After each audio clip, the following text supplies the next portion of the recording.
They then went about applying the principles of independent living. By this, I mean asserting control about the decisions in their lives, empowering themselves, and taking more responsibility about what was happening to them and developing their choices. They were then able to successfully negotiate a financial package which enabled them to move out of the institutions. They struck a deal for their freedom. This was achieved by coming to social and financial agreement with their appropriate authorities who were sponsoring them to live in the institutions. In other words, they received the money that they were paying the institutions. This enabled this group of people to move out into their community in the early 80s. This was the start of the independent living movement in this country.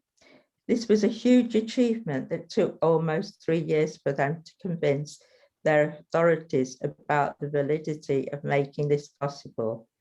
At this time, there was a lot of paternalism around decisions being made about disabled people's lives by non-disabled people, either in local authorities, charities, or national government. Still alive to this day, I'm afraid. The process of changing minds and breaking down the existing patterns of social conditioning, organisation, and habitual planning for a more forward-thinking and alternative approach did not prove to be too easy. The Project 81 group went about it in a painstakingly methodological and pioneering spirit in order to influence and change the mindset of the skeptics and the policymakers. In 1984, I found myself in a similar position. My partner of 20 years left me, and even though I had informed social services 3 months before, 2 weeks before the actual event, they rang me to tell me they didn't know what to do. What followed was one of the worst periods of my life. My first encounter with a home carer was to be told she couldn't get my bread out of a cupboard because it wasn't in my care plan. I had 3 visits a day, and at night, a district nurse was instructed to put me to bed. This could be any time between 7 to midnight. For many years, I decided to get into my night clothes but not go to bed. I had a bath by a bath nurse that came each Monday. And as you all know, most bank holidays fall in Monday in this country. This meant that I could go 3 weeks before getting a shower. I had absolutely no quality of life. I decided to write to the then director of social services, telling him the services I was receiving were shit, and I wanted to swap them for cash to buy in my own support. It took 2 years to iron out our differences, but as a result, I managed to get 36 people on what was called the Independent Living Project.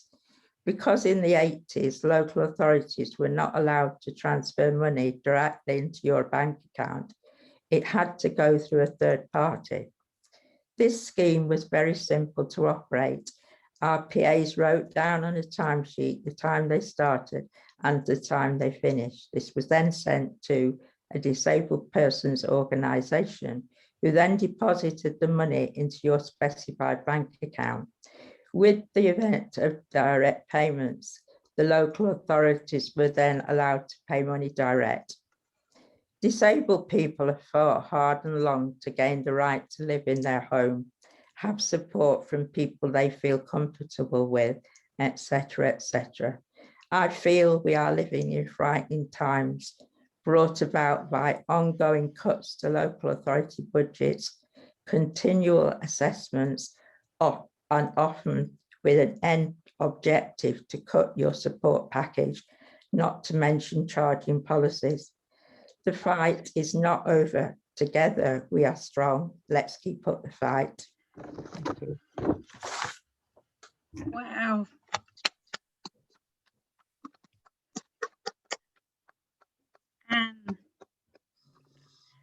Thank you so much. And what a brilliant way to begin this session, with an overview of why we're all here and the history of disabled people, the movement towards independent living, how direct payments began is so crucial for all of us, and to build our strength, our community. And those words, some of the words I wrote down as you were talking about asserting control, taking responsibility, it's alternative thinking, empower, quality of life. You fought hard and long and didn't give up. And if it wasn't for Project 81 and people like you, Anne, and other disabled people, some of the ones who train themselves to buses, I know that you know them very well. If it wasn't for those people, none of us would be talking about independent living today. And it is a journey together. And you're right, it feels it's getting harder. And that freedom that you talked about is what we want. Each one of us here wants it either for ourselves or for our young people.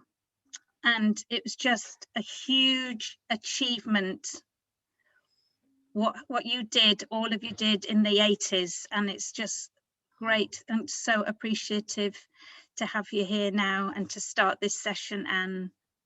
So thank you so much. And it's really, I think, for people who don't know about how it all began and independent living, we can send out some links. In America, there was the great the documentary Crick Camp. If you haven't seen, do try and see it, because that's about the disabled living movement in America, and it is a wonderful film. But Anne, I think if you and I and Pippa put some resources together for people, and maybe we can do another session on the history of disabled people and just about the history of independent living. So it's a brilliant opening. Thank you so much. Yeah, Crick Camp, it was on Netflix. So you might still be able to find it. I think it was down for an Oscar. Which is, I think, Katie, just to add to what you were saying, it was striking listening to you, Anne, when you talked about your experiences in those early years of care agencies, that people still have similar experiences now. All these years on, we are still experiencing the same issues and problems. And also, as you say, we are in frightening times now. So for this session, we want to acknowledge all that anxiety and fear, but we also want to build a community that perhaps we can feel a little bit safer in, and encourage each other and support each other to move forward. Because when things do work, and we will be hearing some very positive stories this morning, they are amazing. They shouldn't be amazing, but they are amazing, and they give people much better lives and family members. So thank you, Anne. That was a brilliant start. In the chat, someone's put in, there are a few people here who are parents of quite young children, and it is independent living, our culture, the way services are organised, kind of leads us to think, oh, that is something that happens when we're older. But actually, we can start working at that when our children are really, really young. And it's what we do with our children, for those parents who are here today. It's how we shape things when our children are young that gives that possibility later on. You know, if we go down the route of direct payments, encouraging our children to be with other people, other children, other adults, it makes it so much easier later on. So for all you parents of young children here today, well done getting yourselves here, and what you're doing now is going to make it easier down the road. Yeah, thank you, Pippa. So we're going to have some wonderful speakers this morning, and then we'll have time at the end for questions and answers and just any discussions. So thank you so much. So we are walking on the shoulders of giants. And another younger giant is a very good friend of mine who lives down the road, and I've known him for many, many years. And I'm really pleased that Jonathan is going to be sharing some of his experiences as well. And Jonathan said something to me today before everybody came on and said, yeah, it is, there are ups and downs, aren't there? And we all have pitfalls. And he said it's about experiencing the pitfalls. So Jonathan, thank you so much for agreeing to speak, and I'm going to hand over to you. Thank you very much. Are we all right now? Yeah. Go for it. Before I start, is everybody good? Yep. Just give us a thumbs up if you are. This is 2 pages long, by the way. Today I've been asked to talk about my knowledge and experience of independent living. Now, as the main name may suggest, it doesn't come from a flat pack box with IKEA with instructions. You have to write the instructions yourself. Right now I can hear you asking, how did I do it? How did he do it? I was thrown in at the deep end, literally. I attended residential college for 3 years, and one of the many extras it came with was at residential college I studied music technology and production and business administration and passed everything. But one of the many extras it came with was mentor support to help students outside the lecture room, you know, because there's things that go on in your head because you're always thinking about, with a residential college, you're always thinking about life back home, you're always thinking about how your parents are and not just concentrating on yourself. So one of the many extras that college came with was mentor support. And I got 3 years at residential college, and it wasn't until my 3rd year that independent living was suggested to me by a mentor. And I asked what I was going to do after college, and her response knocked me backwards, because she said it depends where you want to go, it depends what you want to achieve. And I said to her, I don't want to lose many skills that college has taught me. Making beans on toast is one of the skills that it did teach me. And I wasn't that far from graduation, because as I've already said, I passed everything. And then I lived with my mum and dad for a year before getting during that time I got everything off the ground. Because as I've said to Katie already, there is pitfalls that you have to experience. Right, we're on the 2nd page now. I did tell you this is 2 pages long. And the way that independent living affects my life now is that it was the best decision I ever made. And I have, my peers they do certain things that I cannot do, but essentially they're just there to help me with everyday life and guide me through everyday life. Because I'm the resident DJ for a charity called Rainbow Hub, where I receive conductive education, which is a special type of therapy designed to increase disabled people's body functions with the limits they have. And it teaches them how their bodies work. And every time the hub has a fundraising event, I'm asked to go down there and assist with the front of house sound. I also have a voluntary administration job with Age UK, which involves me performing basic administration tasks like keeping up a database so that they can keep control of all the tax and everything that on their vehicles, because they take the clients out, or they did before the pandemic, but we're just looking to get back to that after the pandemic's over.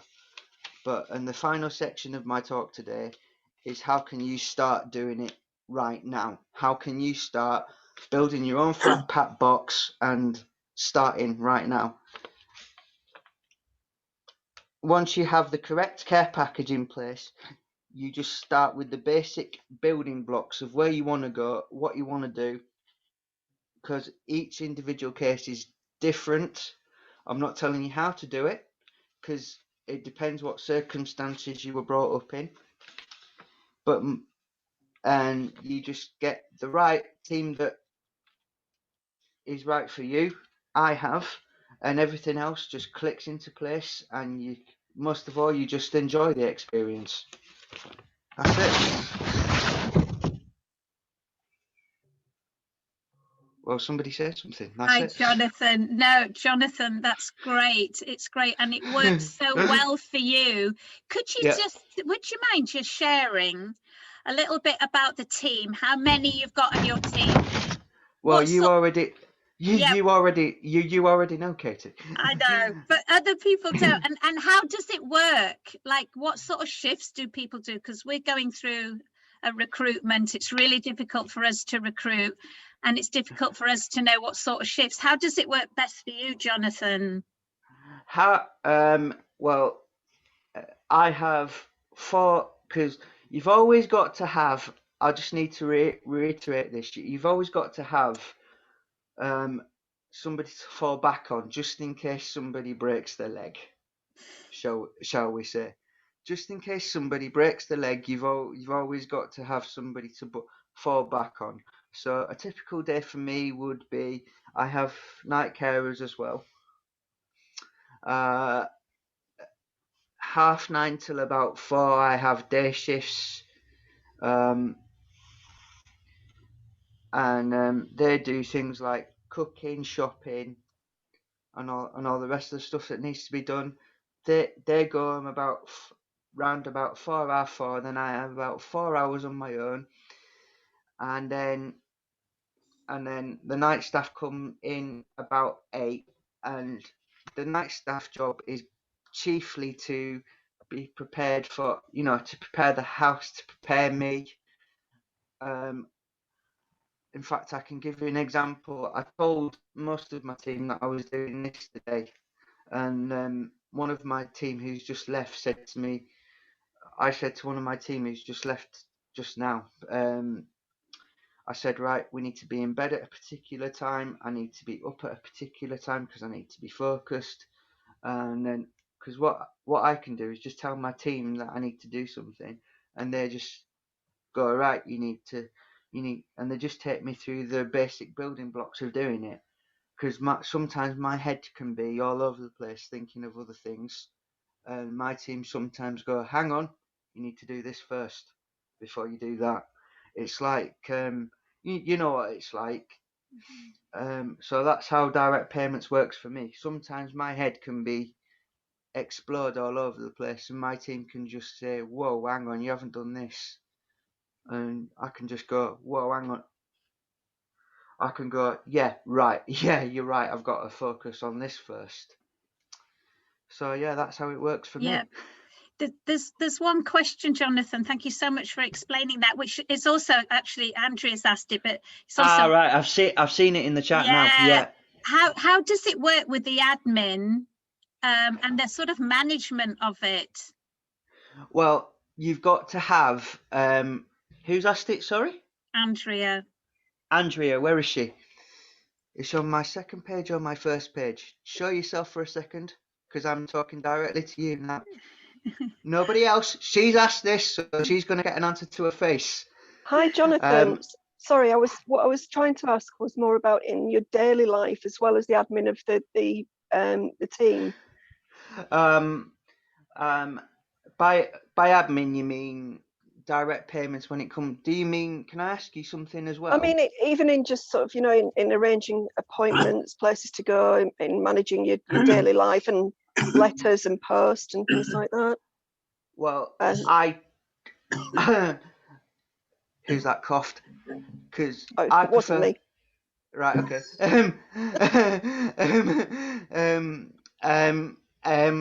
Because this is what I like, having open discussions about this, because we were trying to work it out today, and one of my team has worked for me for about 15 years, and we set aside time. We set aside time on a Monday so I can go through. She sits with me and goes through. Sometimes I go through emails on my own, but when it comes to bank statements and things like that, when it comes to bank statements and admin that I can't compute because there's I can't compute bank statements. I'm rubbish at maths. So what happens is we sit down. We go through every single email that's hit my inbox. I'm giving you this as an example, Andrea. We sit down on a Monday morning. We go through every single email that hits my inbox over the weekend, and the member of my team goes, right, you need to deal with this first, this second, this third, this fourth, this fifth, and this sixth, and everything else can just wait and go to the back of the queue. Does that answer the question? That's great. So you've got Yeah, that admin does. tasks. Yeah. And how about admin of all the direct payments? How do you manage that?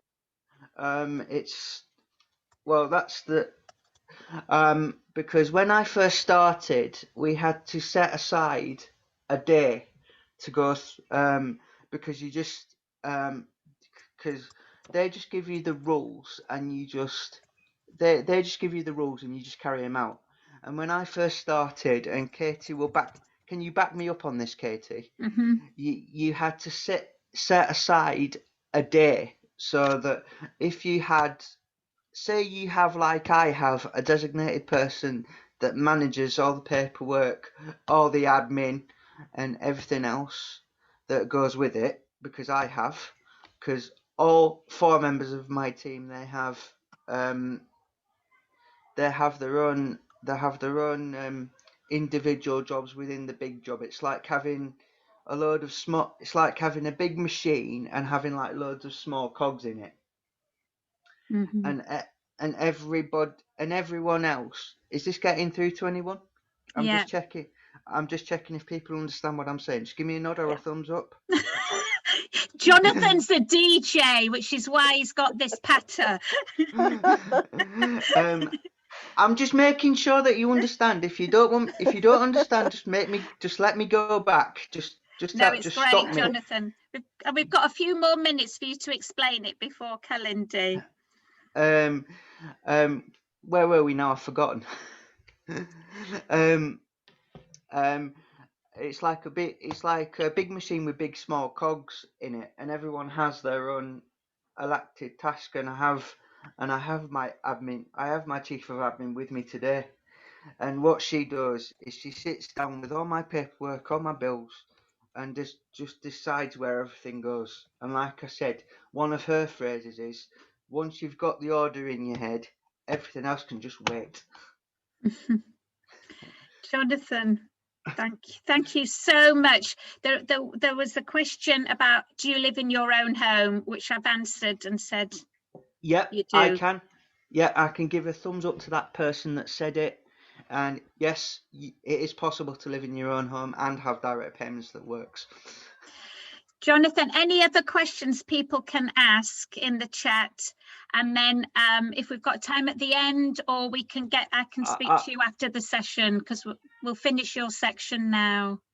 Yeah, that's fine. I can go on mute and have a drink of water then, can't I? Yeah, or a stiff drink. Thank you so much for sharing that. And I'm still going to be here though. Don't panic. I know it's a huge thing that you've achieved, Jonathan. And we're setting up a direct payment support group locally, and I'm sure you're going to be giving lots of strategies and tips to everybody locally. So thank you for showing what can be achieved. Can I just say, if anybody wants to email me direct or text me direct, if anybody wants to know how to do it, I can talk to them individually. Just put your email in the chat then, Jonathan. I will do. Don't panic. Thank you. Go and get your stiff drink, and that's really, really appreciated. But I'll be still here. But I'll disappear for a few seconds. But I'll be still. Yeah, that was a brilliant, inspiring talk. Thank you so much. No problem. Pippa, it's all yours. Thank you, Jonathan. Thank you so much. It's now with great pleasure that I'm going to introduce everyone to Kalindi. Kalindi and I met, 3 years ago, Kalindi, must be now, when I was working in York and actually helping with recruitment and direct payments. And I'll let you introduce yourself, Kalindi, and tell people how long you've had a direct payment, but it's been for some years now, hasn't it? Yeah. Can you all hear me okay? Yeah, great. Hi. Hi everyone. So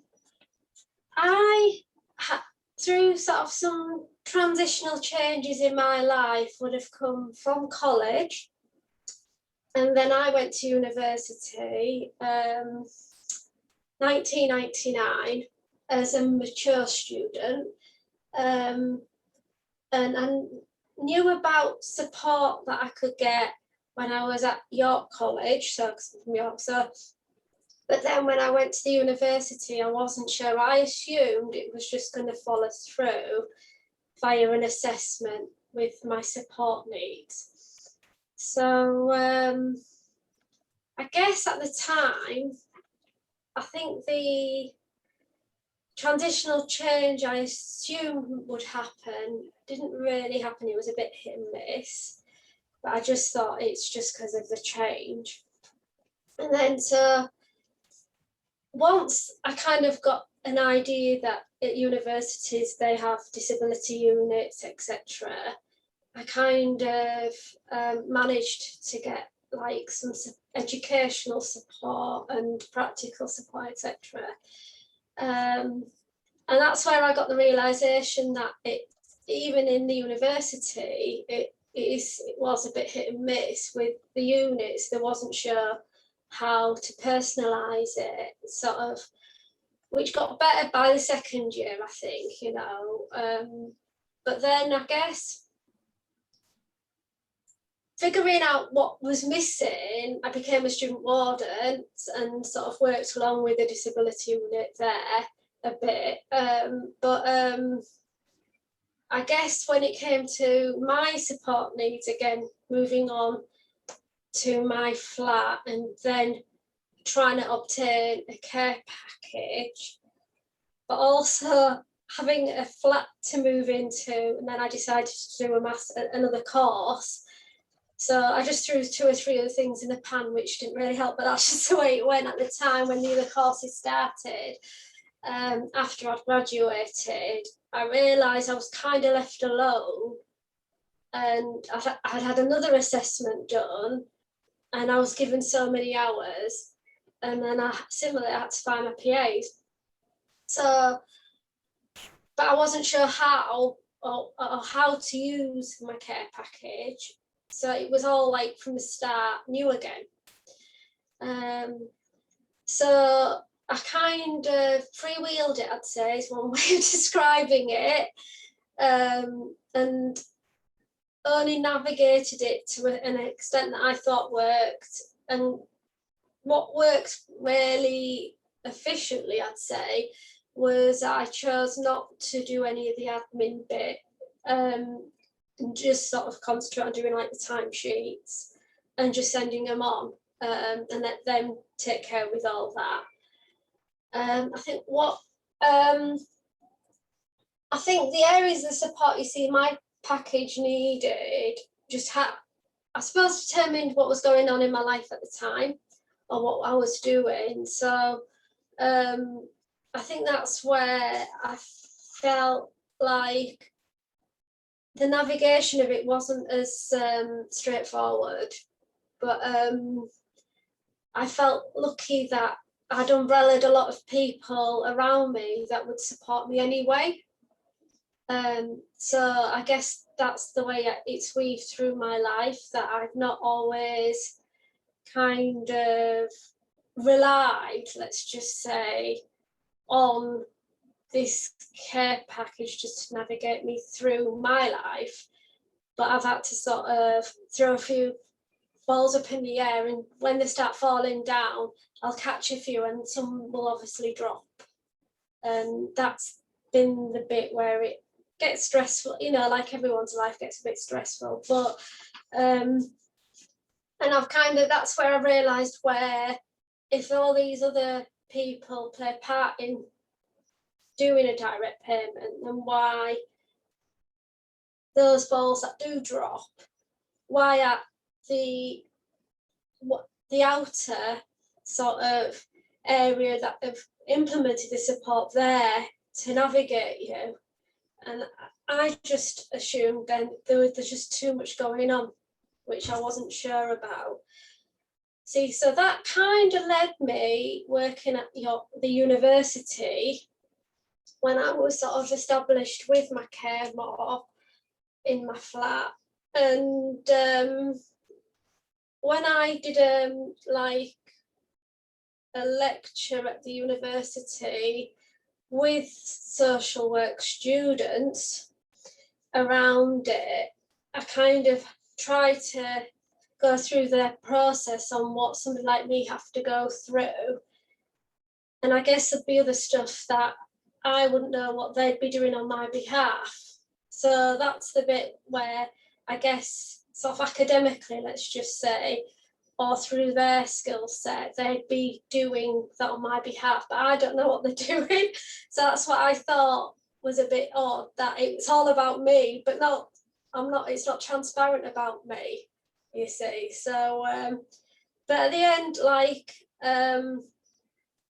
you say, the reason why I did opt for direct payments was because I thought it worked for me, to make me live an independent life as much as I can. So, and it was actually the first care assessment I got said I'd be quite good at sort of working at the university, which was led me to go to the York University to work occasionally, sort of explaining to them how it is when someone's doing a transitional change from college, then on to university, then independent into their flat, and then wanting to do things they want to do. And that's not just, I guess, those things, but then you've got the other bits included, like getting up in the morning, you know, the same things to make you function and do things you want to do. So it's a good job you can't see my garden because it desperately needs weeding. I just keep looking because I'm sat here and I can see from the side of my window. I said, so it's having the time to organise things I have to do, which is never enough time. And sometimes not enough support workers as well, which I've discovered at the moment. I'm trying to recruit as well, do you see? So there'll be with things that are going on in other people's lives where you have to think of other coping mechanisms, sort of in between the gaps, really. But apart from that,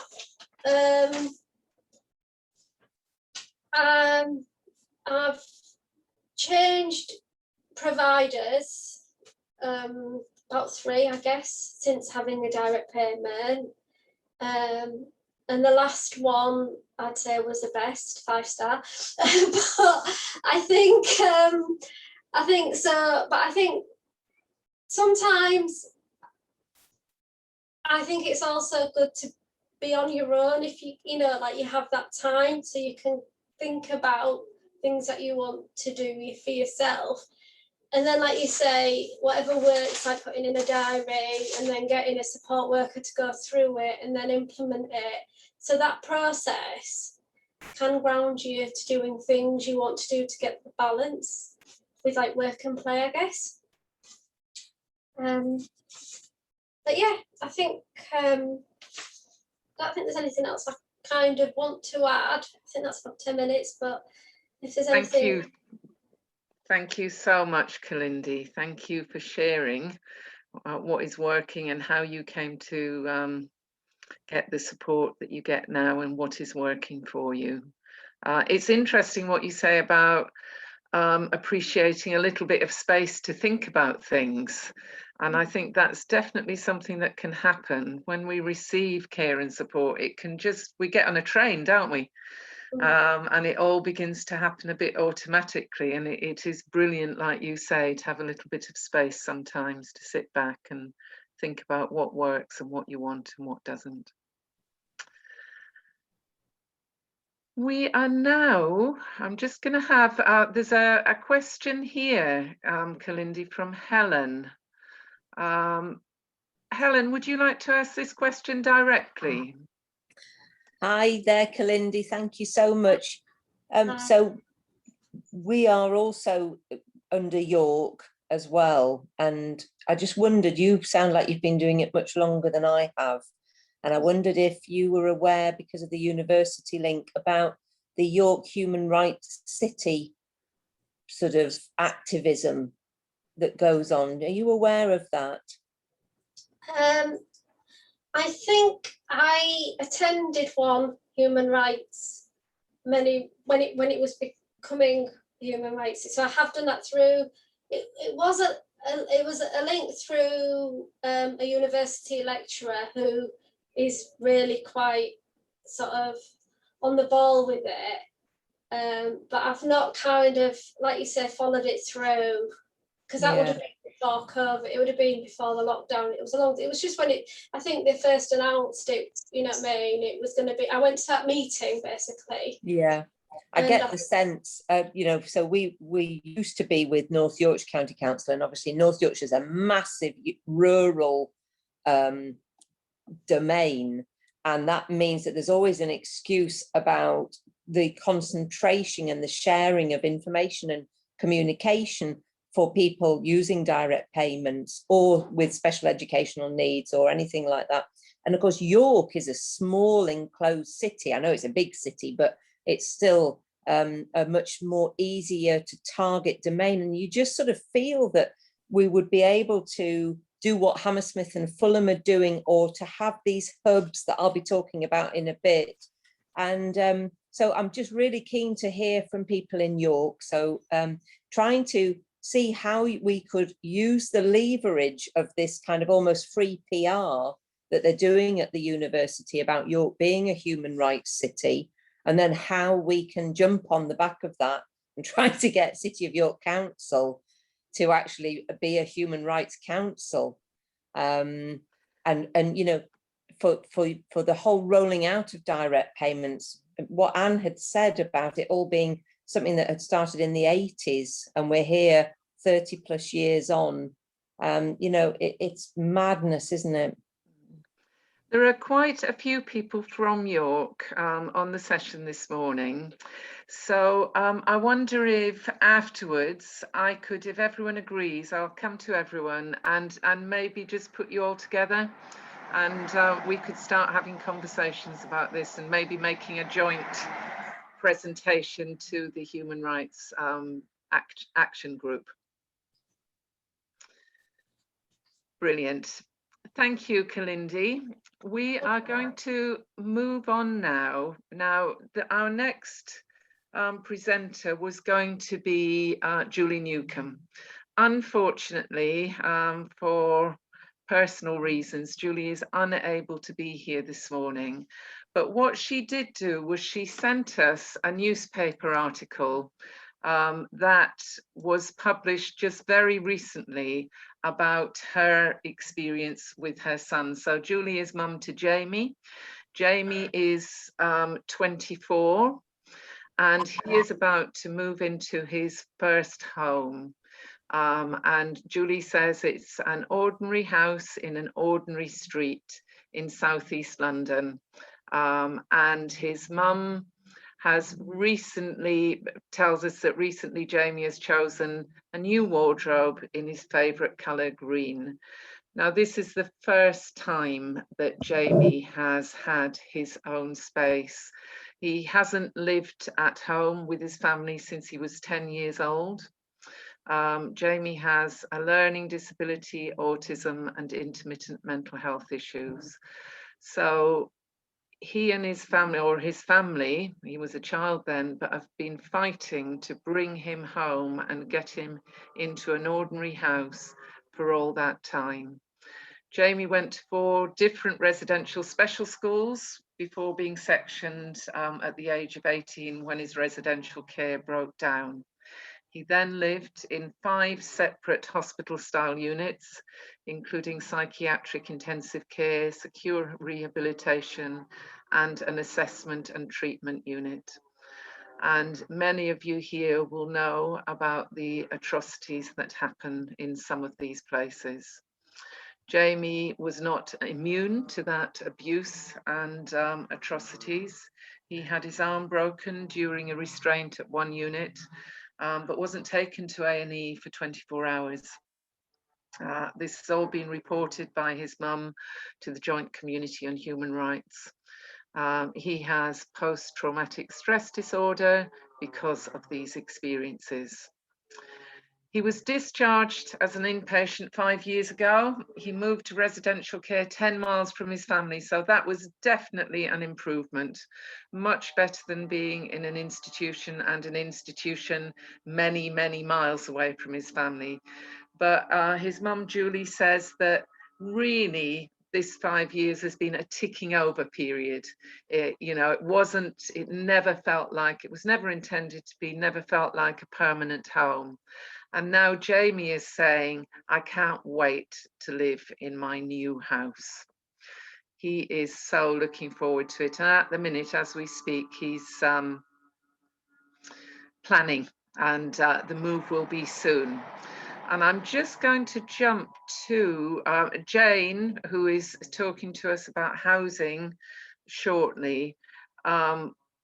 Has worked with Julie and Jamie closely, so may have some to add. But in terms of their housing, I think it's interesting how they managed to get their housing and the arrangements they've made for that. So their housing has been, is through, it's rented, they have a landlord, and that landlord is a care agency, which is a specialist not-for-profit social care charity, Choice Support. They bought the semi-detached bungalow, which was chosen by the family. So Choice Support, the agency, worked with Jamie and Julie to ascertain what kind of place would be best, and then they bought the property and made all those arrangements. So that is, and then it's a different care company that is providing the support. And again, it's a community-based, not-for-profit organisation. And to begin with, they will be providing support for 24 hours a day, and it will be 2-to-1 support in the first instance, with the hope that that is lessened as everyone settles down. So that's an overview. I just wanted to give you that story because it's a bit different from the other stories that we're hearing today, and it's a very important story. I know that for many parents, this is the situation that you're in, looking to take your child or your young person out of an institution somewhere and into the community. Katie, do you have anything to add to that from Julie that you think might be important for people to know? I think it would be great for Jane to also update us and also clarify a few things with the move of Jamie's move and the move of other people that she's working with from institutions to their own home. So Jane, is that okay if we go over to you? Can we just have a quick 5-minute comfort break, Katie, so okay, that we can go and get a drink, go to the toilet. So it's 10:55 now. So if we're back and ready to go with you, Jane, at 11 o'clock.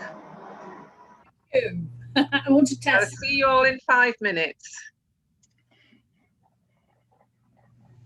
Jane, do you want to test test it and see whether I need to come in on my phone or not? It may be better if you don't see me. Speak, if you speak, and then we can. Now or forever hold your peace. It's a little bit of background sort of humming. Yeah, that's not in the room actually. I'll shut the window just in case, because I'm deaf, so I can't really hear sometimes background things, can I? So hang on. Is that better, Katie? Well, it might be your mic, because whenever you talk, it sounds like there's some background.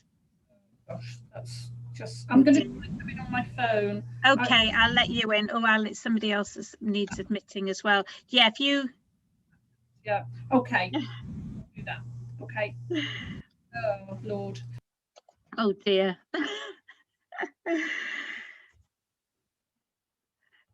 Not easy with the technology. We don't want to lose Jane. Pippa and Katie, Yeah, I'm scared. of Well- what, Tash? Well, in a month's time, my marriage is already breaking down and I'm separating. And for the first time in 26 years, I've got to live by myself in a house. That does sound scary. It is scary, Tash, Mm. but I know you well enough to know that you can do it. Yeah, but I know, but I don't know. I don't even know how to pay bills. We'll talk about this outside of the meeting, Tash, but you can Right. do this. I The just didn't trick know if there is, was anybody else in here that was going through the same thing. there are other people that I know of here that are looking into this and trying to get the right support for themselves for the first time up and Because coming. I've got carers in twice a week, and it's like, how do you work that as well? So, like me, ideally, what I was hoping to do is ask them to just carry on seeing me, but at the new house instead of the old house. Does that make sense? Can you hear me? Are you speaking to me, Jane? Oh, no, oh, Jane, that's much clearer. Tash, let's carry on those conversations out of here. But is that okay, Tash? Fred, turn it down, please. I'm trying to listen to this. Oh, sorry. I'm going to go and get my earphones as well, because that will help me. 'cause Yeah, it's a bit- much, okay, it's much better. Okay, I use the much computer better. differently. I won't be a Okay. second. Sorry about this. I won't be a second. Up and downstairs. Oh, crumbs, you're in my scruffy bedroom now. Are we going to get a view of it? You will. Don't. I've got a bird in here, I think. That's the only thing. Bird flew in. In my bedroom. I was talking to Leo at the time. Oh, I've spelled institutions wrong. I'll just find, where's my headphones? I had them last night. Tash, if you want to stay on, you know, we've got questions when everybody's spoken, and then it'd be great. Okay. That's all right, because we'll let Jane speak now when everybody's back. Thank you, Tash. Hi, Leo. Find things where you want them. Hi, Leo. And Francis. Hi, Francis.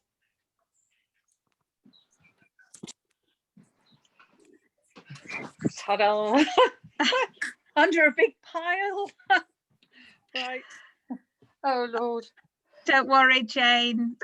People are, I wonder if everybody's back. We're gonna continue. Yeah. Hi, everybody. Can you give us a thumbs up or just put yourself on on camera so we know you're all back? Jude's back. If anybody just... Jane, thank you so much for coming today and sharing your real insight and years of experience of supporting so many people to live independently and in their own home. So I'm going to hand over to you, Jane, if that's okay. Yeah, thank you. Can you, everybody, you can hear me okay now, Katie? Is that? Yeah, that's Yeah, great. Good. Good. Take some deep breaths. Just run up and downstairs, yeah. Right, so am I, because it's obviously coming differently because it's on a phone. Yeah. So am I kind of, Yeah. you know, right, there We to can speak hear to you at the loud moment. and clear, Jane. Yeah, and they can see me. So okay, We can't right. see you. We can't see your pretty face, but we can hear you. Oh, well, I don't know whether you want to see it at all. It may. I mean, sometimes it just makes it a bit more personal. That's great. How's that? Brilliant. Okay. All right.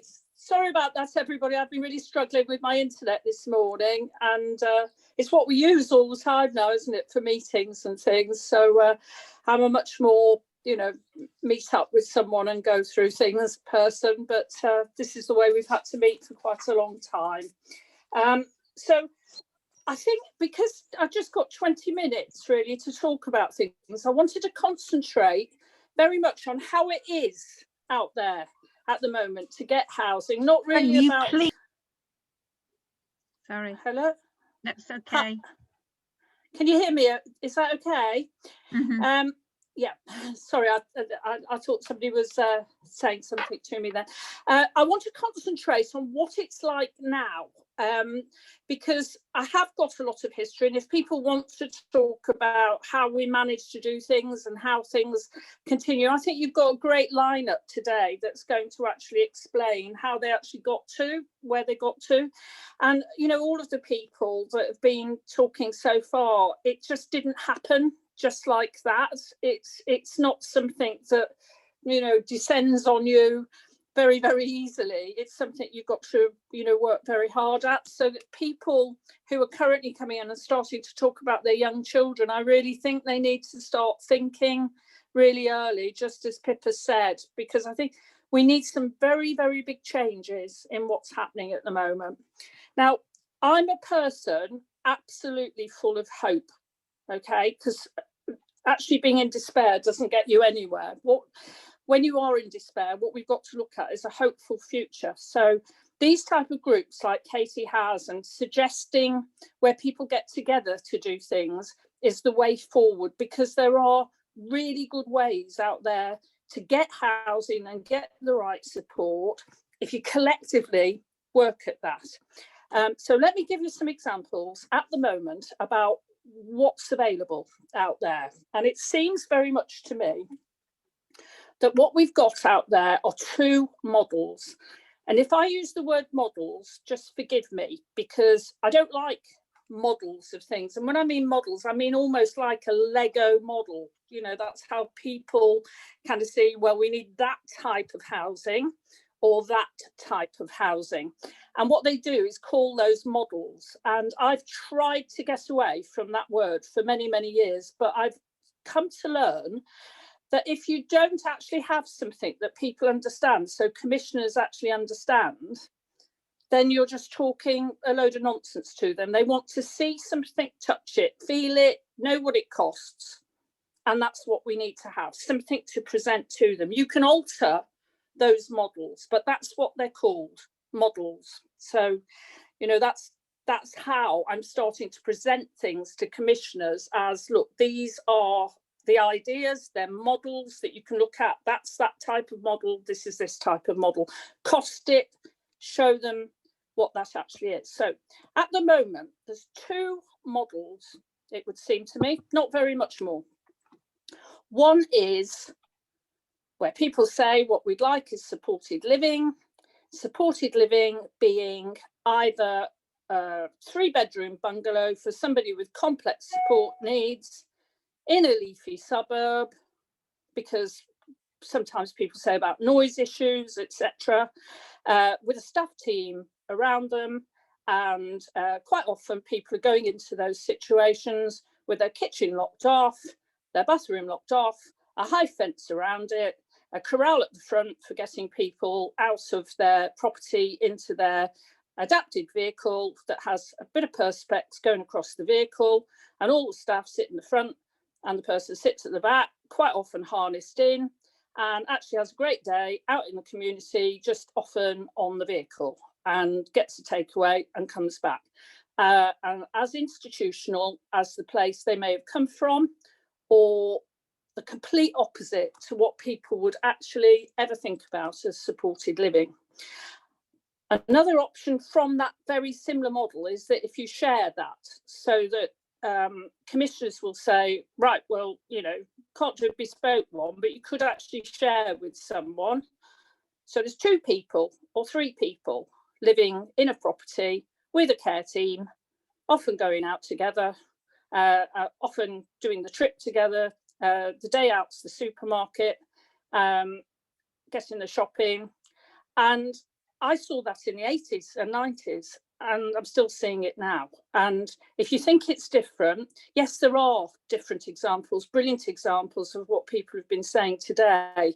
But the more complex the support packages for you, the more we're looking at those kind of options. So with respect, what I would say, if you have actually got the ability to kind of like manage your own package with help and with family help and things, then usually it's a lot better for you. But if you haven't, or if you're, for example, put so far away from your family, and I mean put so far away from your family, with an organisation that won't let you become involved, then it becomes very institutionalised support. So that's one part of supported living. The other model seems to be, well, that's going to be a bit difficult for someone, because actually we're going to have such a massive care team around them, because sometimes we're going to need 5 people, because, you know, that person's had to be restrained in the past. So we've got to have 5 people in case that has to happen. So the next option is 6 to 8 bungalows on a site somewhere in a semi-rural area. It's always semi-rural, and that means on the edge, doesn't it? It means on the edge. And many of the housing organisations and care organisations are building these as the option, and they're little institutions by stealth.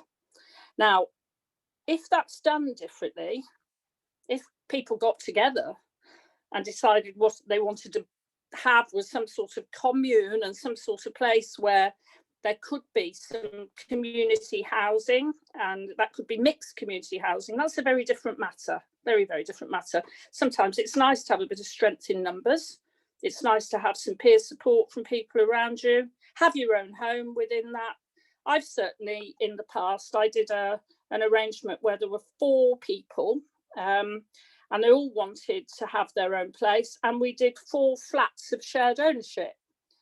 And that was actually ideal, because people bought into their own properties, but it's right in the middle of town, so you didn't need any communal space or anything, because people just got on with their lives and went out from those flats and enjoyed their lives. And in fact, people have moved on, so, you know, there's 1 person remains there, the rest of the people all moved on to something else eventually. So it was a good starting block for a lot of people who perhaps want something a bit different later on in their lives. So there are really good opportunities if you want to live with other people. There are ways of looking at that, but these aren't what I'm talking about. These are where people are being told this is the best place for you.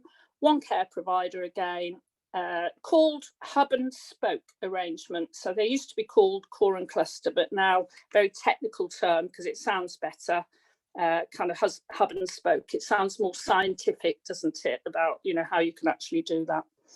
So at the moment, I'm on a group, an advisory group on building the right support, and there is actually, I'm the housing representative on them. It's mainly families and people who've, you know, self-representing on the group. But they asked me to come in as a housing person voluntarily, obviously, to do that, because I feel very passionate about this. And there's another group, another work stream about housing. And I think it's really important at the moment that what people are doing is getting together to say, we don't want those 2 models. We want far more creative models. We don't want you to take that model of supported living and turn it into institutional models. And I think it's groups like this group that are going to be very important for writing at the moment, where it's really crucial times to change those models. Now, I know there's one lady actually on the in the background today that, and she won't mind me saying that I'm doing, you know, something with her at the moment, and her her son is in supported living, but it's the furthest thing away from supported living that you can imagine. And every day there's something, and it's 2 hours away by travel for this lady, and she's having to go on a tube to travel over to her son because she's just not happy with the arrangements. And in one way she's lucky because they let her in. In other places she may not be allowed in, and people start to make kind of rules up about, you know, when you can be there and when you can't be there. And I'm currently looking at another situation where there's something called a family model, which is quite different, where we're looking at how can we kind of combine, why do people have to move when they're 18? Why do they have to go from home? And what can we do about actually combining models where family and the person that they look after are supported, you know, to provide that support, but not have, for example, this particular lady, the team for her son is probably about 20 staff.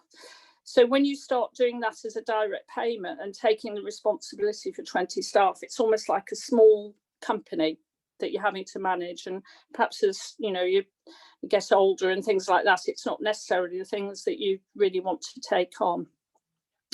So my thoughts at the moment are about developing some more ideas to go into these work streams about what people want. And I think what you need to do is go away and just, when you're lying in bed worrying, as you do, and I know you do, and you're dreaming that if I won the lottery, what would I do for my child, my friend, my community? What would you do? And write it down.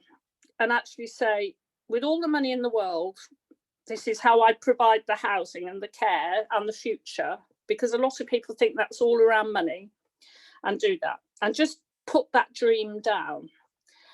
And then if people feel like sharing that dream, and sharing that dream with Katie as the person administering the group, then I'll try and look at those dreams over the next couple of weeks and put some suggestions around how those dreams could become a reality, because sometimes the dream can become a reality. It's not all about money. There are ways that we can actually do things, collectively do things. So if that's, I don't see that as a challenge particularly. The only bit is writing it down, maybe, isn't it? And I damaged my finger recently and learned, and I'm sure Nadia could tell us marvelous ways of doing this, but I learned how to record on my phone. And that was like, you know, a breakthrough for me with things, and it typed it up afterwards, which was just absolutely great. So instead of just thinking about it, maybe talking to your phone about it and type it up. And I promise you, if I start to get some of those through, I'll send you something back. And I'll send you something back with a little idea about perhaps how you could get to some steps of your dream.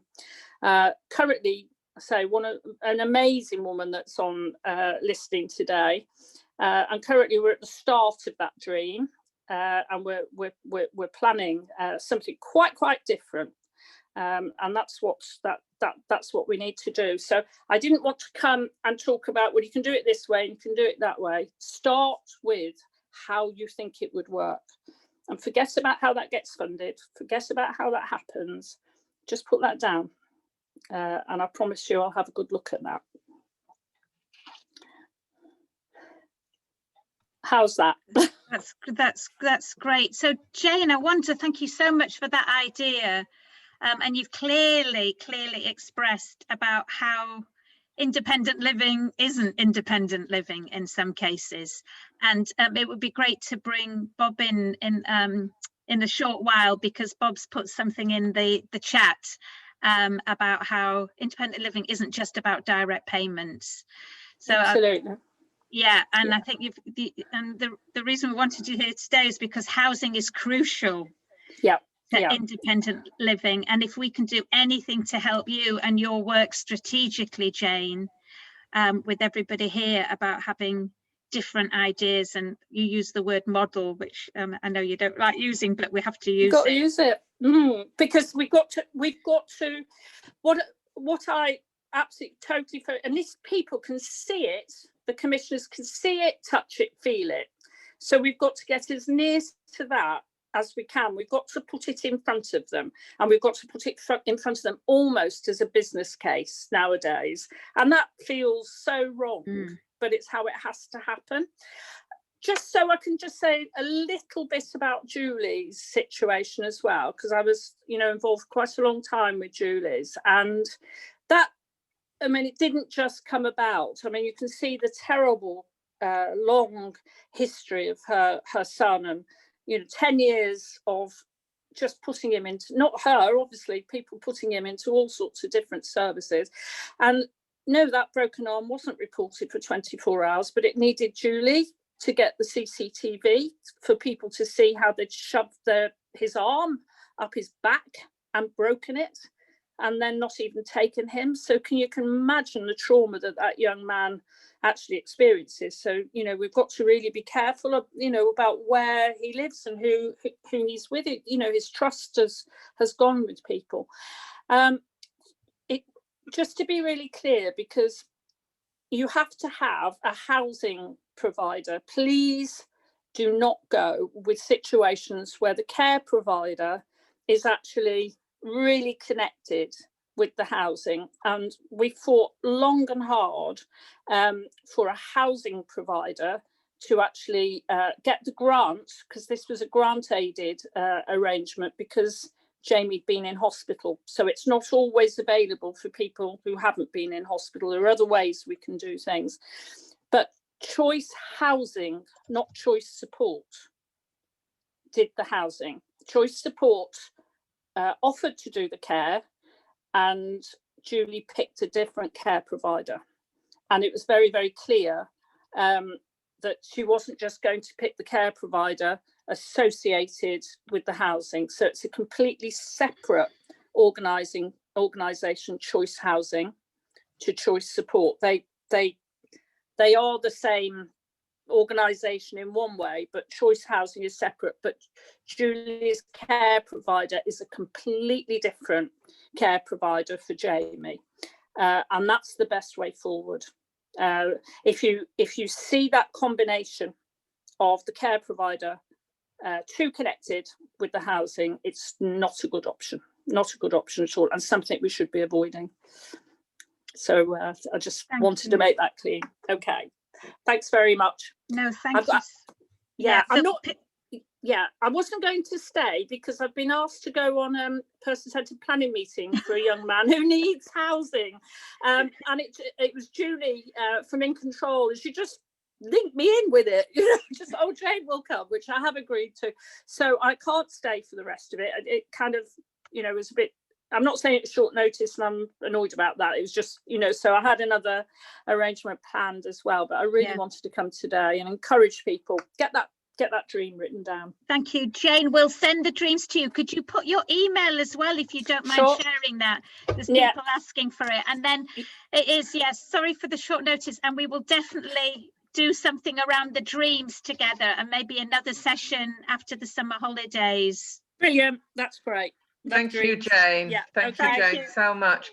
I was thinking, everyone, that it would be brilliant if you were up for it to do some sharing of your dreams, because sometimes when things are tough, it's hard to dream.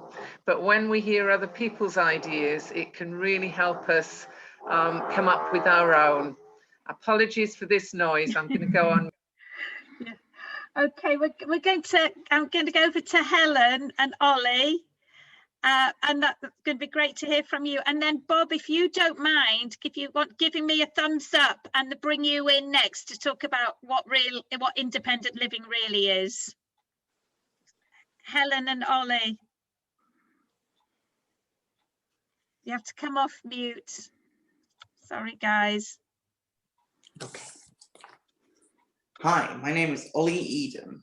I'm 24 years old. I live in York, and I'm passionate about anything to do with the theatre. I have epilepsy and a type of autism called pathological demand avoidance, or PDA. My PDA and my school are very difficult at times. And so in 2015, I went off to live up in Newcastle at a specialist residential college called Esper. Here I make great progress and I won the work experience trophy because I turned out such a great usher at Newcastle Theatre Royal. I'm here to tell you about how I moved successfully back to Yorkshire once my college placement ended in the summer of 2018. My parents live on an isolated farm 15 miles out of York. There wasn't even a bus stop close by, so that was never going to be a good option for me. Instead, I moved into a flat of my own in central York where I now live happily ever after. I am supported to live in my flat by a team of 6 PAs, and we call them Ollie's team. I still come back to sleep over at the farm every Sunday, but Monday till Sunday morning, my life is York-based. My PAs support me with my epilepsy and help me to cook, clean, and look after myself in the flat. They're with me when I volunteer in York as a dog walker in local shops, and of course as an usher in the local theatres. In pre-COVID times, my weekends would be mainly spent in a theatre or cinema watching shows or films with my PA. Hopefully my life will return to these old routines just as soon as Boris stops messing everyone around.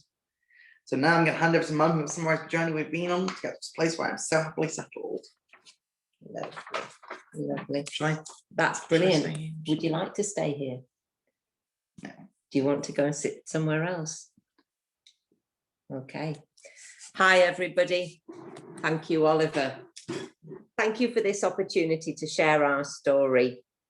There's a long backstory about why we chose York, and we don't have time to go into it today. We live about 15 miles out of the city, as Ollie has explained, on a farm. But York is a different local authority, so we really were left to work it out for ourselves. And the biggest hurdle was trying to get Ollie somewhere to live. The detail I don't have time to tell you about today includes legal aid, dishonest domiciliary care providers, and lobbying on behalf of Ollie by his MP. But when it came to the housing options, City of York just said a flat no, because Oliver was not ordinarily resident. We knew that York was going to be the right place because of all the theatres and the transport links, and that we could continue with the pathways to employment that Oliver had identified but not yet met as outcomes on his education health care plan. So we just cracked on. We decided to choose a private rental route in the City of York, and I began to just ring round.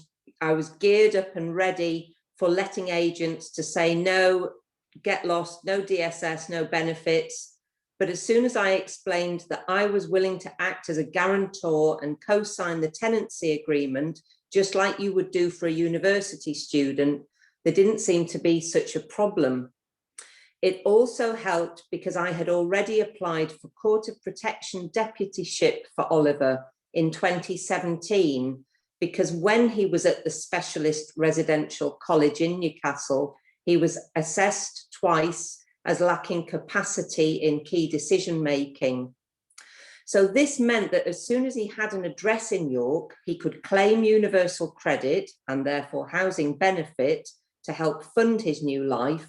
And I could accompany him to any interviews at the job centre and anything going forward as a young adult. I would sincerely recommend that every parent carer looks at deputyship or LPA, but deputyship gives you more gravitas, and not just to help with the admin, but also because it is empowering when you face challenges or best interests arguments from the local authority or NHS professionals as you're supporting your child. At the time, I could not imagine or envision how to get Ollie set up in his own independent life. But when I look back, there were some clear steps along our own journey. And as Jane has just said, we are the only ones who will make it happen. The EHC plan review was the first step.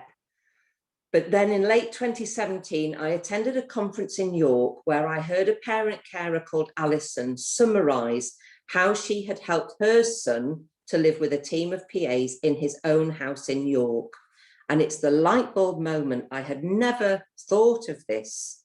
And I had only just seen Oliver sort of in residential care, and I just didn't realise that you could do this.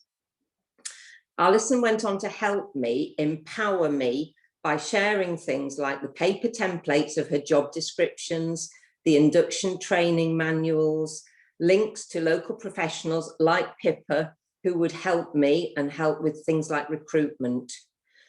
And we set up the direct payment arrangement. And remember, this was with North Yorkshire because York wouldn't have him. And I learned about local payroll providers and companies like Mark Bates Limited, who will do your employer's liability insurance and advise on human resources issues. But I didn't understand the important additional stuff that you need on that direct payment agreement, like mileage rates, what additional recruitment and training budgets. And actually, bearing in mind how long we've been doing this, I've only really just realised it thanks to In Control Partnerships and Julie Stansfield. And I think that that's another Zoom session in terms of what should be on a direct payment agreement, or even your basic care and support package, so that we know what to fight for and get down on in black and white. Anyway, Ollie moved into a flat on the second floor of a new build in October 2018. He'd left Esper College in Newcastle in the July of that year. And at the same time, we employed 4 young PAs to support him. We did a phased sleepover arrangement initially, just using myself, my husband, and my 2 other adult children, so that Ollie got the time and space to accept the new arrangement and limit his anxiety, so that it wasn't all done in one huge overwhelming change. With every PA we recruited, we arranged daytime support only in those first couple of weeks until everyone had got to know each other. This builds better bonds of trust, and that is vital in PDA relationships. I'm making it sound all so easy. It was not. It was a very bumpy ride. One new recruit who had seemed so ideal did one taster shift and left screaming. And, you know, I remember feeling so rubbish and judged. But of course, in hindsight, it was her problem, not ours. To make it work, to balance Ollie's needs with the people we were employing, we contracted.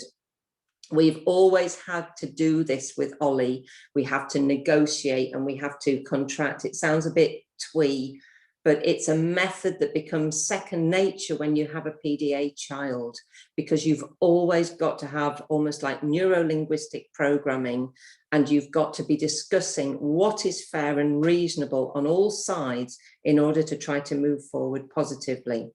So by contracting, Ollie accepted some basic rules for his flat, like the fact that his Nintendo would not be in the flat because it's a trigger for his epilepsy. So instead he games when he comes home to the farm on Sunday. And we also shared and signed together a written agreement on some basic flat rules about coming off his phone and laptop by set times, what time he should be aiming to turn lights out, because these are also known epilepsy triggers for him.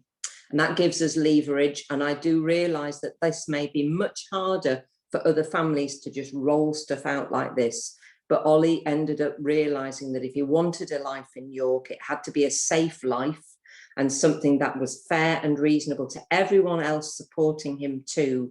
We have to find a balance in meeting Ollie's needs first, but we've also got to be a good employer so that we keep the team as consistent as possible. The PAs are paid an enhanced daytime rate because at times the job is challenging, and they then get paid a set 10-hour sleepover rate, and they have a room of their own with an ensuite, and the team have a cleaning tick list to ensure that they hand over to the next PA who comes on shift and that the flat's in a clean state. And Ollie also pays for a professional cleaner once a fortnight. And I have to say, I meet a lot of needs still. But the current system sees 4 PAs doing 1 overnight shift per week, Monday, Tuesday, Wednesday, Thursday, and then 2 PAs alternate a 40-hour shift at weekends, starting Friday night at 6 and ending Sunday morning at 10 when Ollie then comes to us. It is important to state at this closing point that I still meet a great deal of need. I am still an unwilling team leader and admin, and this can be a full-time job, plus evenings and weekends troubleshooting if the PDA behaviour is an issue and I am needed to support and mentor. However, Ollie's team has been established for 2.5 years plus, and it's consistent staff retention, which means things flow now much more easily, and the benefits outweigh the tough times 100%. I have also recently made one of the team sort of like an admin deputy, and that's helping me, even though the stuff's still quite basic. The continued progress Ollie is making is really evident because he continues to learn and develop independent living skills, but also the stuff with the emotional, social and adaptive skills. And this is because he is supported by a wider circle of amazing people, not just family. These are youngish, male and female, and they give him the time and space to reason and chat that our exhausted parents don't give. I have a vision of a utopia where every local authority provides a direct payments hub within their council offices, and it should be a basic human right. York styles itself as a human rights city, and it's only recently I've realised that's the university doing this PR stunt. It's not. But in every town that's accessible by public transport, they should be an admin and training support for families who want to go down this method and don't know where to start. And as Jane said, and everybody has said, start young, start buddying up, start support early. And because the earlier you do it, it's not about setting a precedent, it's about the developmental milestones that will come with that child. The monies the LAs must surely save doing it this way by front loading the adult social care and empowering parents to take the responsibility on and manage a successful life for their loved ones. This is what can't be overstated. So this last couple of months, after much lobbying from Oliver's City of York MP, who has been really great, finally, after 2.5 years, City of York Council have relented and said, go on then, we'll take on his adult social care funding. And we're in the process of transferring it from North Yorkshire to City of York, still having arguments along the way. I celebrate now that he has a lovely landlord, a wonderful support team, and a life which he is loving and making the best of, and we are really proud of him. Thank you.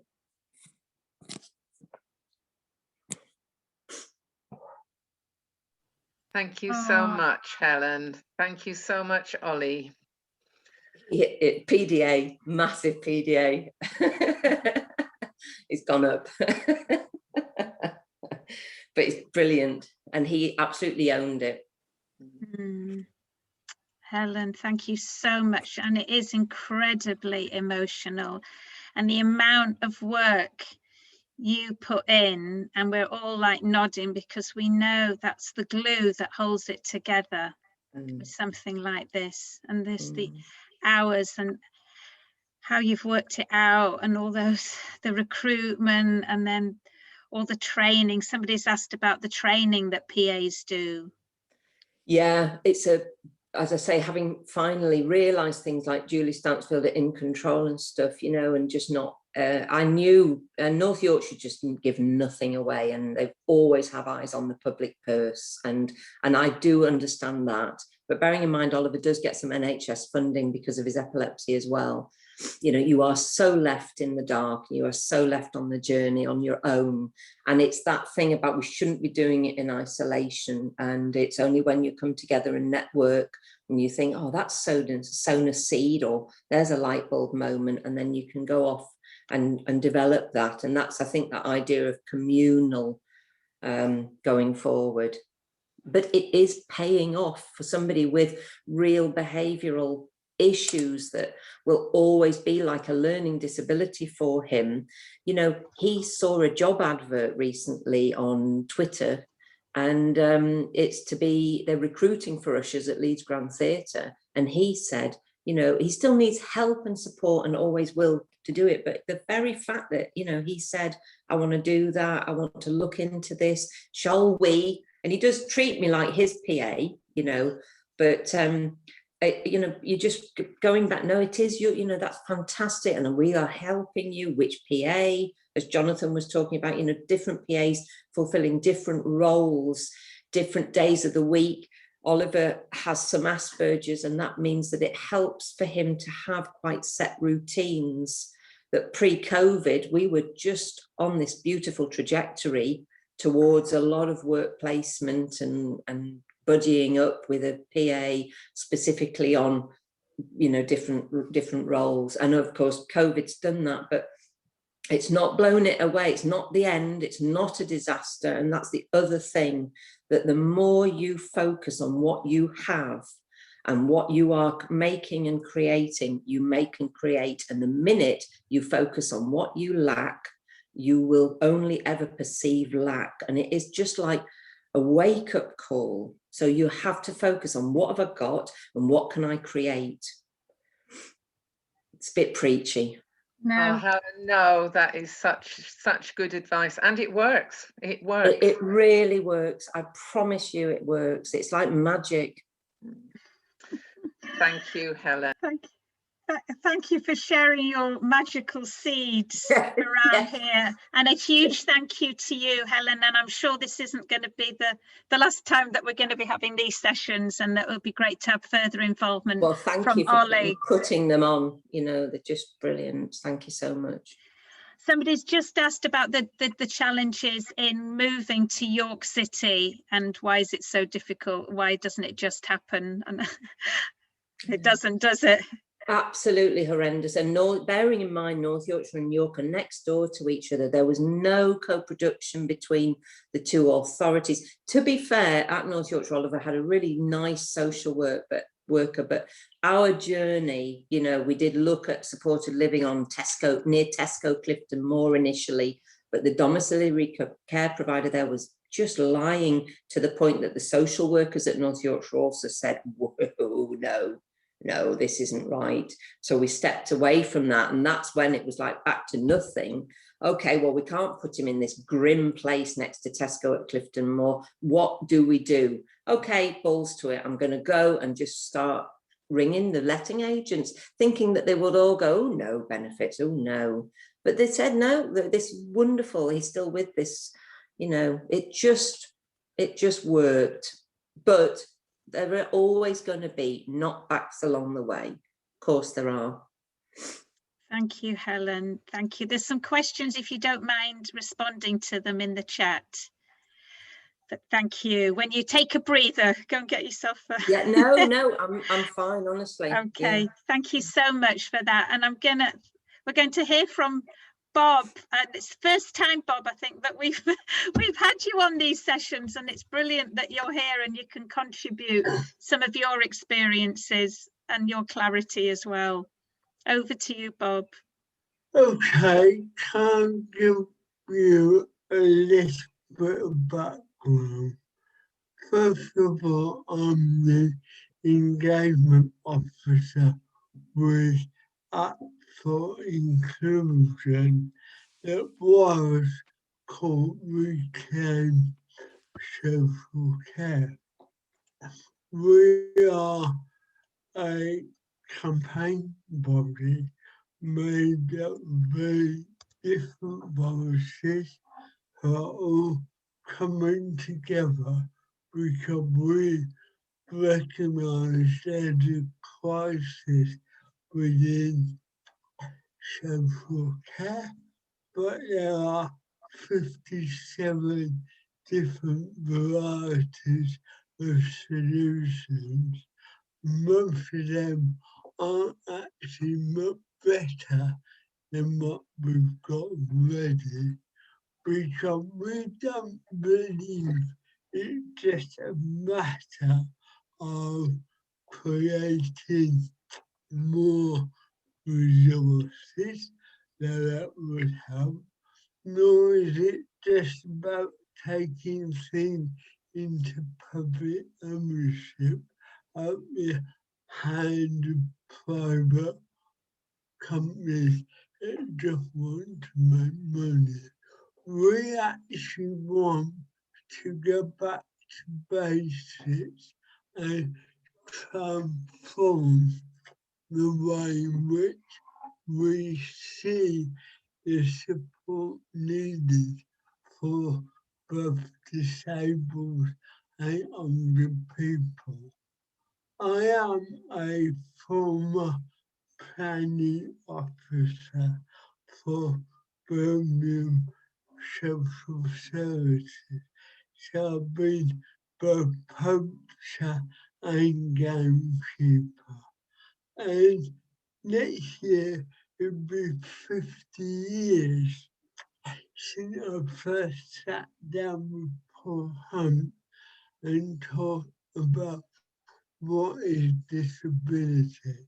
And for us, it's not the impairment we have or the functional loss, but actually the restrictions that arise because we live in a society that is primarily built for and by people without significant impairment. Therefore, we are not included in the planning or the decision-making process.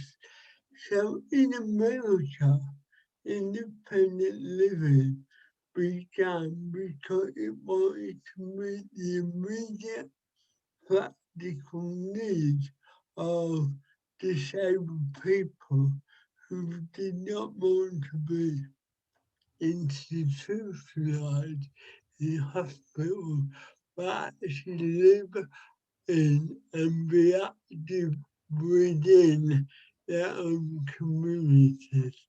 Therefore, independent living and the disabled people movement has always been about deinstitutionalization. It's always been about empowerment to actually make choices and control one's own lifestyle. We are all individuals, but we are not islands. We interact with each other. We interact with families, friends, communities, workplaces, or whatever. Therefore, independent living has to be a holistic approach, not just about healthcare, though some of us may require. Neither is it just about personal care.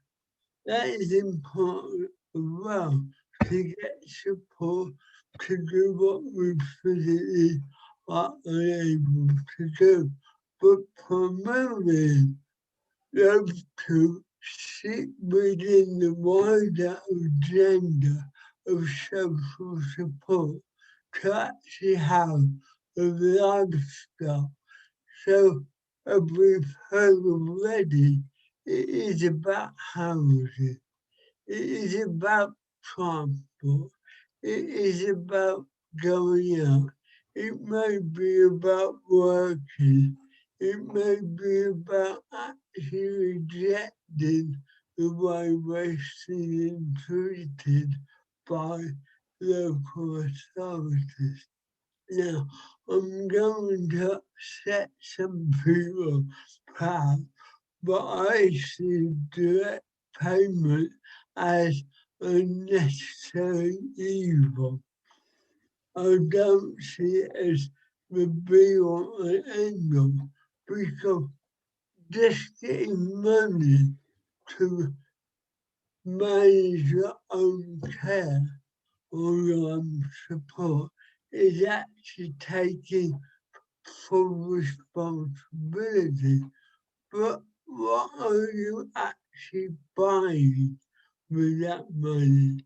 You may be paying for personal assistance, or you may be paying for going on visits, but actually should we have a system where the individual or their family or a broker actually take full responsibility, because that is how radical progressive ideas have been subverted to fit into a market economy.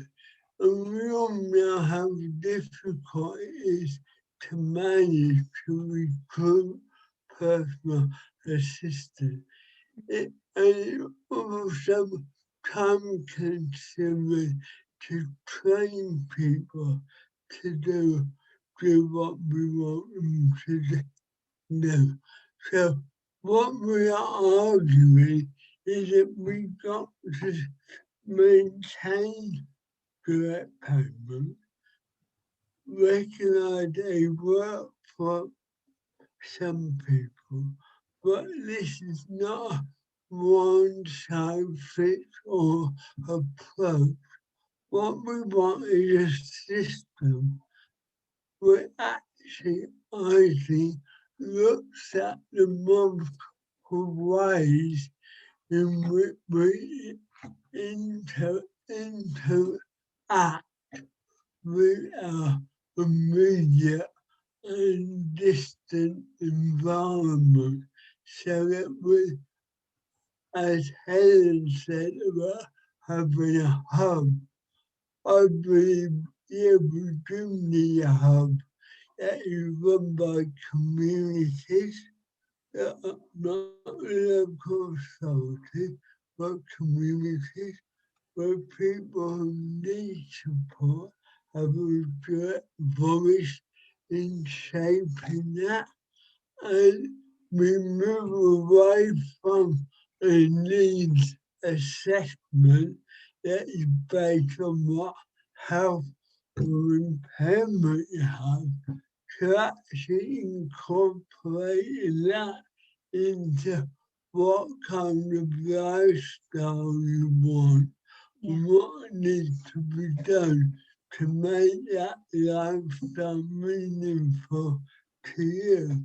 So we need greater peer group support.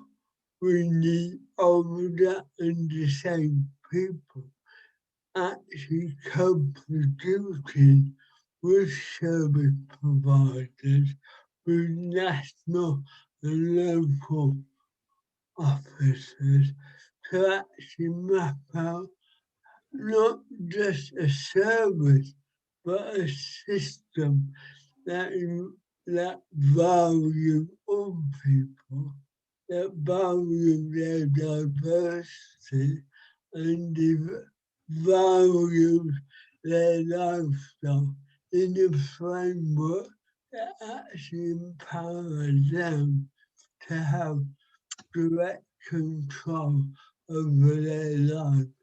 And that means independent living isn't about self-reliance, but actually about community. And what we've lost in Britain is the sense of community. We are all put in boxes, and I think the pandemic has demonstrated to us quite clearly the dangers of being isolated, cut off, and left to defend for ourselves. So let's have deinstitutionalization, that have co-production, and let us have a system that is actually fit for purpose.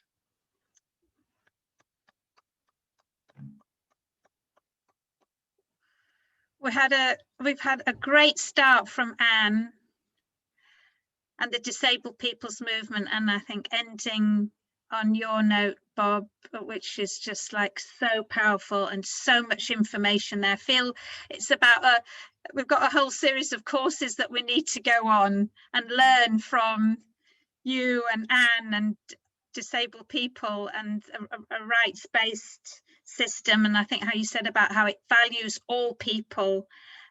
We do get sidelined into the direct payments, so I definitely think we need more discussions around that, because we spend so much of our energy trying to sort out and burdened by direct payments. And what you're talking about is, you've said the words holistic approach, you said the words a radical progression and community, and it's a lifestyle, and it's about how you get there, the transport, the going out, it's the working, it's the whole picture, isn't it? And I think it's just the beginning of further conversations, Bob, with you, with Anne, and with others. But I do appreciate you coming in and sharing your years of experience with us. So that's really, really, really helpful.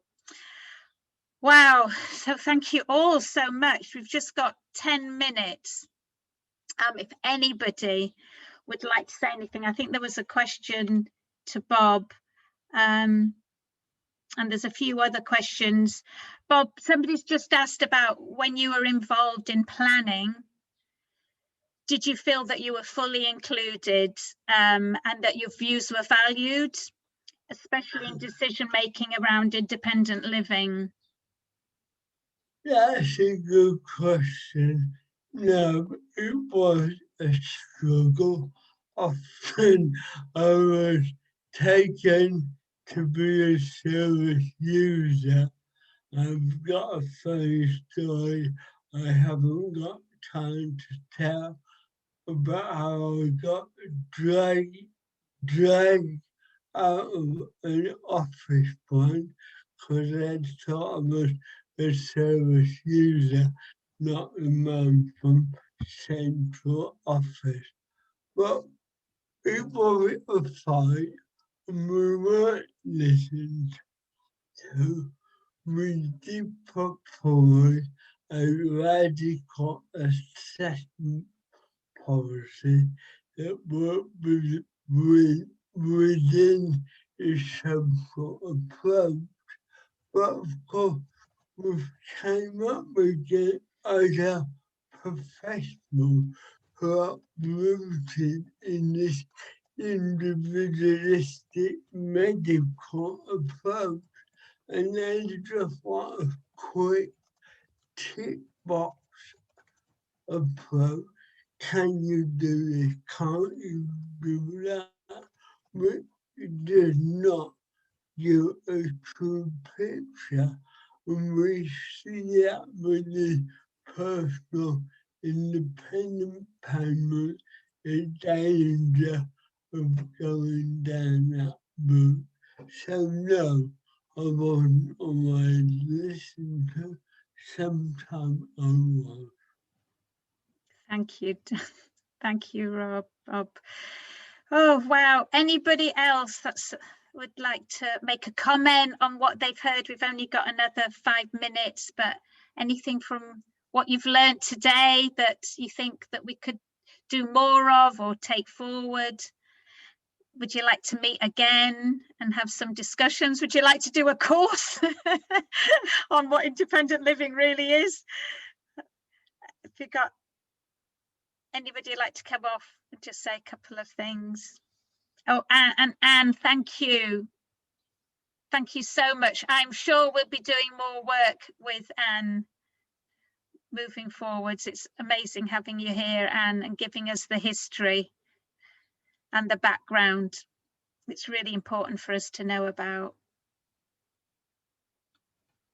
I would like to do more work for those people who have not got mummies and daddies and carers who can support them, who have to do it themselves. Yeah. What do they do? Yeah, Tash, I totally agree. And I have thought that about, and that's maybe something we can speak to with Bob and Anne, is doing some sessions run by disabled people for disabled people and our younger generation. I know my daughter would really value some sessions without me for her with disabled adults leading But those sessions. it's like a lot of us, like my mum, even though she might have helped me buy a house, she doesn't understand about my disabilities. Mm-hmm. Yeah. So she doesn't know how to care for me. Yeah. Tash, thank you for that. And that's really, really important for the next generations, all our young people who we're supporting. Yeah, thank you. We'll take that. And Belle, thank you for being here. I'm giving you a virtual hug, Belle. Thanks, and yeah, thanks everybody else. And would you like more sessions like this? Give us a thumbs up if you'd like. And if we, so yeah, we will definitely. We have a session in 2 weeks' time, which is on communication, inclusive communication. And then we have a session 2 weeks after that, which is around keeping ourselves strong. So those are what we have planned, but it would be great. Please email us. We've got all the chat and we will look at that, but please email us with any comments about today and anything you would like us to try and put on. A big thank you to everyone for coming, to our presenters for talking. Been a wealth of experience here, a wealth of knowledge, and once again it's the power of people getting together is just inspirational. So thank you all, and please get in touch with us. Please keep in touch and tell us your dreams and we'll send them to the wonderful Jane. And Jonathan will be, I'm sure, in touch with you again, and Helen and Ollie. Not a problem. Kalinda, you spoke so beautifully with your experiences, and I'm sure it's the beginning of more conversations and changing things for the better for our children. They need to happen. Yeah. They need to happen indeed. Bob, thank you particularly for coming and for talking as you did then. All right, good luck everybody. We'll see you soon. Yeah, stay in touch. Yeah, Thank you all. Bye. Thanks. Bye. Bye everybody. Bye. Bye everybody. Bye. Bye. Bye, Bob. We'll be in touch, Bob. We will. Bye. Bye, Bye, Kalindi. Jonathan. Thank you so much, Kalindi. See you at the. Thank you, Kalindi. See you at Pilates. Yeah, Pilates on Thursday. Yeah, will do. Look, I've got room now. You have. Fabulous. Okay, take care. Bye now. Bye, Kalindi. Bye. Bob, thank you so much. Bye. Bye, I was so impressed, Bob, that you have had all these chats with Paul Hunt. When I was a young parent, Paul was one of the first people whose writings I wrote, and he was and is such an inspiration. So I'm in awe. Yeah, I'm still in touch with Judy, so I do talk to her now and again. So, I often quote Paul when a quote I use from his is, illness, impairment and death are all parts of existence. Yeah. And I often use that. In fact, for presentations that Katie and I do, we quite often start, or that is near the top of the presentation, and we then go into an explanation about the social model. But Paul is there, so okay. Wonderful. What I'll do is I'll email you something I did this week. Fabulous. For a group of social work students it might not be what you want, but I'll just let you see it and see what you think. Okay. That would be fantastic, Bob. Thank you. We'll look forward to getting that and reading it. Okay. Bye for now. Thank you. Take care. Bye.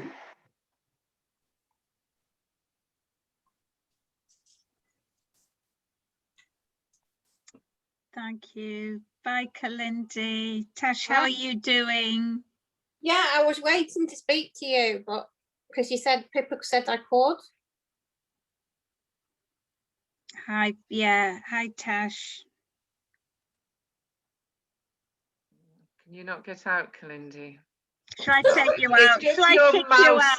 It's your mouse taking its time again, isn't it? It doesn't want to I go. do. I've done so well from the whole You've meeting. done amazing. I just thought, I just kept looking at my little mouse and I'm trying to, I'm not trying to navigate. It's not going. Look, I'm moving, but that's what I'm doing. I'm just so you know. Katie will kick you out, Kalindi. Yeah, Oh, no. I'll remove you. Oh, look. I'll remove you. Bye, Kalindi. I'm just gonna stop the